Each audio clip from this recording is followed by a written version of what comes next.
How you view yourself will manifest itself in you and outside of you and what shows up as results in your business and life. Welcome to the Master Manifestor podcast, formerly known as the Words of Wisdom podcast. This podcast bridges the gap between the mystical and practical, making manifestation real, accessible, and achievable so that you are actualizing a new level of abundance in every area of your life. I'm Minerva, your manifestation coach and host, and I've manifested every single thing I've ever wanted. From dream homes, new levels of income, luxury trips, dream clients, businesses, auditions, my husband and kids, and I'm also really good at winning contests and jackpots. I'm excited to guide you with expert insights, proven methods, and tools that you can use right away to start manifesting more of what you desire in business and life. Whether you're new or have always been aware of your innate manifesting abilities, I'm so grateful you're here. This is a place to be to master manifesting from the source within and start creating an entirely new and expansive reality. Let's get to it.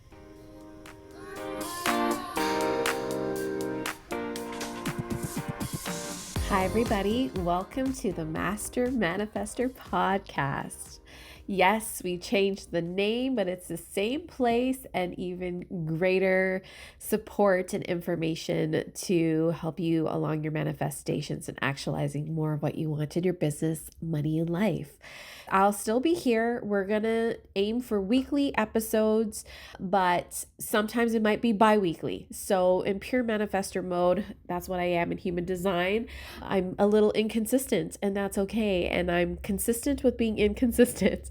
But I'm just so grateful and excited to be here. I just had a vision and it was just being called, I don't do like seasons with my podcast like other people do, but this is like a new season, a new era overall. There was just a new vibe and new energy that this podcast has evolved into. And really it's about helping you connect deeper into your innate manifesting abilities, because that source energy that is available lives within you. And when we tap into that, you are unstoppable. You can create anything you want and more. And that's where true and deep and grand satisfaction and abundance and overflow evolves and grows into. So that's what this podcast is for. I'm so excited to have you here.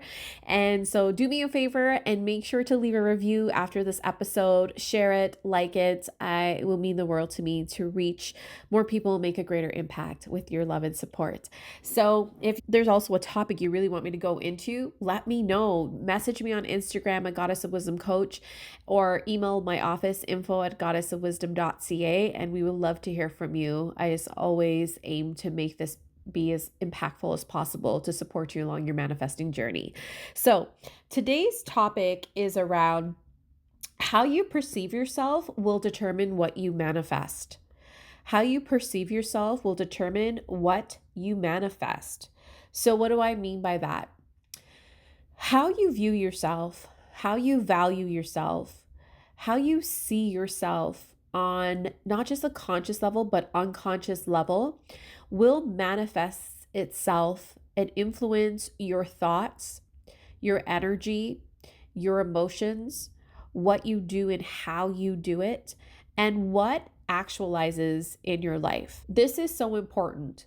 Sometimes we spend so much time and energy on how other people perceive us, and we worry about how other people perceive us, and we don't take an honest, true, deep look at how we perceive ourselves, because this is way more important and powerful in making a shift in what it is that you actually want to have in your life. Because when you are not conscious and take an inventory and take a closer look at how you perceive yourself, whether that is in business or life in general, but business, money, in relationships, you're going to keep showing up in the unconscious way that is not serving you. You're going to keep hitting a wall. You're going to keep self-sabotaging.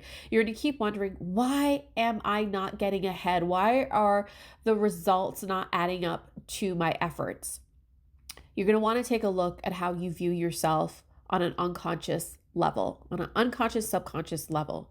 So I'm going to walk you through some steps on how to do that. But first, I want to share a little story around this. So a deep wound of mine has been that something is wrong with me. And I share this at a few episodes back, but something is wrong with me. And everyone has some sort of wounding from childhood and trauma that we all carry some level of that, right?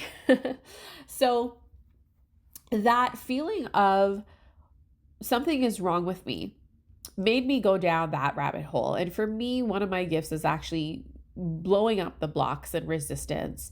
And for me, I go down to the root of it to really uncover what is going on, where did it come from, in order to blow it up and dismantle that and dissolve that completely. And on my journey of exploring this, by the way, wasn't just a one and done deal. One meditation, one journaling entry. This was been years of work. But I made feels like a substantial, if not like really blew this shit up. Like I feel like it's gone. So this is why I'm sharing this and can share it in this way. And when I went down that journey of where did this belief come from, right? And no matter what I was doing, I was still feeling like something's wrong with me. Even though I was meditating, doing the affirmations, and doing like deep, meaningful work, like work that I do with my clients, there was still this imprint and feeling and like this cloak that I was carrying with me that something is still wrong with me. Well, on one of my journeys, one of my doors I went through on this journey, I realized that growing up, and this is not to fault anyone because I have the best parents and had a pretty good upbringing, but we all still have our own impressions and, things that we pick up that are not the most high vibrating and self-serving. But on my journey here, I discovered that the reason I felt like something is always wrong with me, no matter what I do, I always fall short. It's never enough. Something must be wrong with me. No matter the amount of work I do on myself, there's still going to be something wrong with me. That came from an impression that I was bad as a kid. And I wasn't a bad kid. Like, honestly, I think I was a pretty awesome kid. But where did that impression come from? So I went down that hole. I explored that. And I never had someone overtly say that to me. You are a bad kid. You should be ashamed of yourself. But I also never had someone say, you are a good kid. You are an amazing kid. So between that gap from good and bad, I had to discover who I was. I formed my own identities. And with that identity that I formed, I picked up impressions in my environment, in my experience, from my culture, from religion, from school, from so many places, so many experiences. And although no one overtly said, you are a bad kid, you are a bad person, I still picked up this energy and this messaging. And you may have heard me say this before, that we understand energy more than we understand language. Even the universe communicates in energy, not in words, right? So, and as kids, we pick this up. Like we understand energy even as babies, right? Like we can sense there's someone who is comforting and not comforting. We can sense when someone is loving versus being mean and unkind, right? And we communicate through energy. We create through emotions. Emotions is energy and motion. So I picked up these impressions, and even on a conscious and unconscious level, I picked it up. It's really more unconscious, of shame, of wrongness, of do better, do more, do different, right? And maybe that was directed towards me directly, but often indirectly too. This is how people directed it towards themselves. This was the messaging and energy and air that was around me and around the people I loved and around the people around me, right? And this constant messaging of shame, of lack, of not good enough, do more, be perfect. And that energy and made an impression on me. Whether that's the way that they thought about themselves and how they nurtured and formed themselves, that's what they conform to. And naturally, what goes in must come out, right? So if that's the messaging, how they've been formed, family, friends, your caregivers, teachers, of That's the messaging and imprint that was going in their mind and their conscious and subconscious.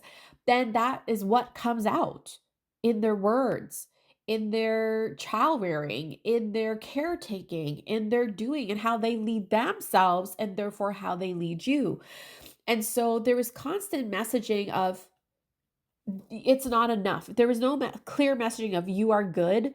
I'm proud of you. And although when that did come, I will make this clear, it did come.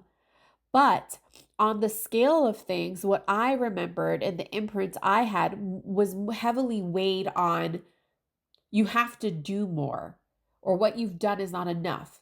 You should, and it was a lot of, and this is not just for me, I notice this for a lot of people, that a lot of the forming of our minds and our bodies and who we are and what we do and how we achieve things is formed through shame.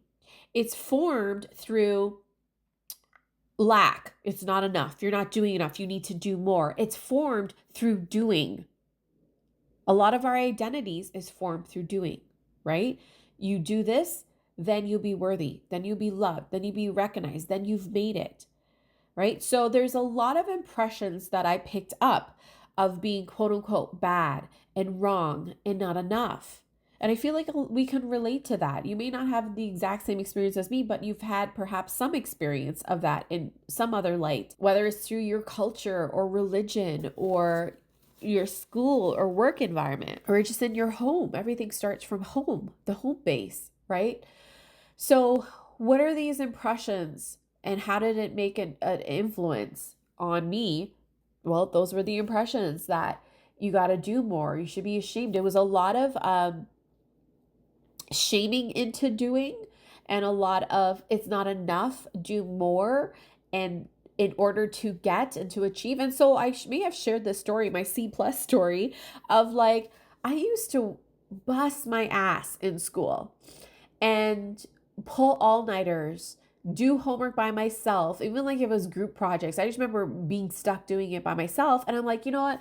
I'm going to like just bust it out and, not sleep, barely eat, pull all-nighters, and just go full force in this and fight my way through. And that will get me the A. I deserve it. I stayed up. I did all the work, right? I fucking busted my ass. And I would get like a C plus or a C minus. And you know what? I was a little disappointed, but I was more relieved. I was like, fuck, at least I didn't fail, right? At least I didn't get an F.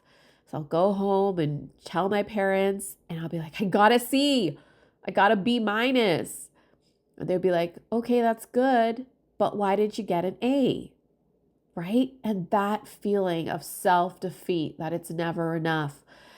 And so I know they meant well, right? Like our parents want to do it. My parents are immigrants. They have an incredible story starting a life from $80. Like I'm so incredibly proud of them.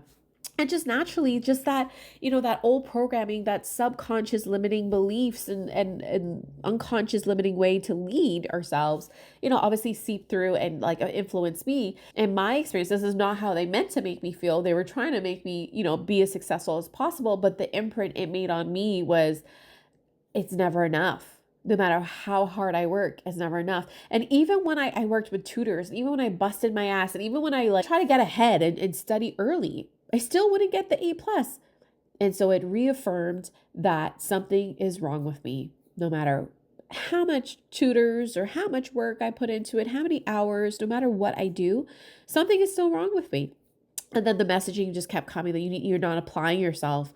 So I just kept trying to work and push myself even further, to some points, even in university, having nervous breakdowns. And then that's when I fully quit university. But that's another story for another day. So hopefully you're getting this part of it. So the outside impressions were affecting how I viewed myself up until literally last year. I'm 40. I'm turning 41 this year. Of something is wrong with me. Right? And it wasn't overtly said to me, but it also wasn't overtly not said to me. So we pick up these impressions and energies, and it influences how we feel about ourselves and how we view ourselves.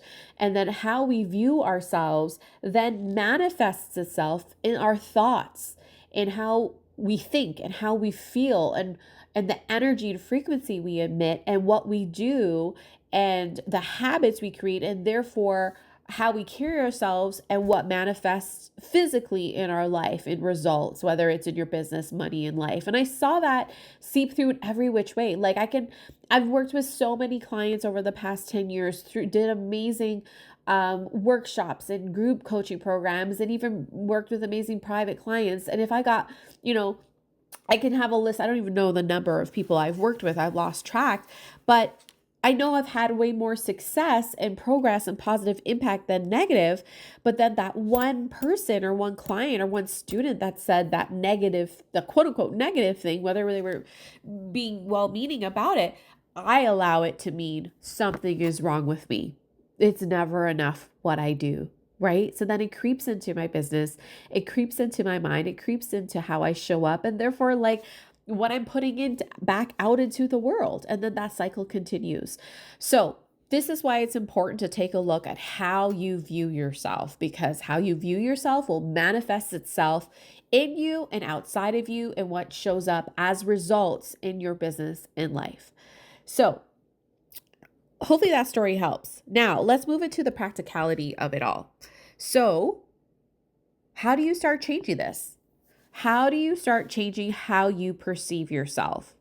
Well, number one, you want to become aware of it, right? So ask yourself the simple question, how do I perceive myself?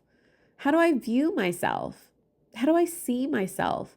Whether it's in business, life, money, relationships, just get present and not judgmental. And this is not about, berating and belittling yourself and going down the path of pain in the past.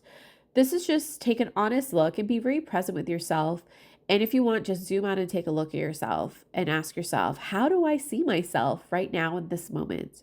Or how do I see myself in this situation or in this area of my life? And write down what comes up. So do you see yourself as struggling, as a hard worker, that you have to work more, that something is missing? List it out. Just be honest and real. Don't try to fix or change anything. Just be honest and real on how you view yourself. So the first question is how do you perceive yourself? And just list that out. Then number two, ask yourself, do you like it? Do you like how you perceive yourself? And maybe there's some things that you really do like about yourself. Like, I really love that I'm, I am tenacious. I love that I have perseverance. I love that I love what I do, right? I love that I've made an impact. Keep all those things.